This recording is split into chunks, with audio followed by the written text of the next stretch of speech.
À la vitesse où elle tourne, ces hélices créent un sillage qui gêne Buddy et Lutz, parce que c'est un air très rapide.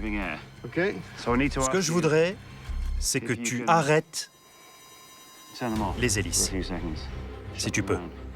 J'aime pas trop cette idée, mais combien il faudrait de secondes? Combien tu peux m'en accorder? Je peux t'accorder 3 secondes, au maximum. Je peux pas faire mieux. D'accord. Et est-ce que l'avion...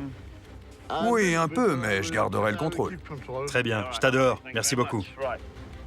En ralentissant cet avion, j'espérais résoudre le problème du sillage des hélices. Mais ce n'était pas le seul.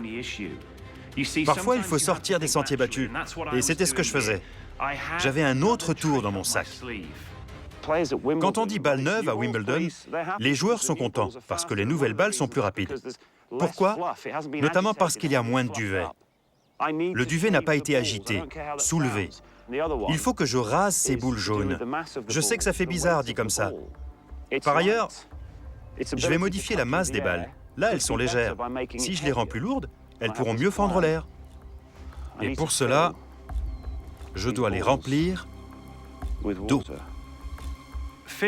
En faisant ça, je les rends 2,5 fois plus lourdes. Ce qui veut dire qu'elles ont une masse plus grande et qu'elles risquent moins d'être déviées.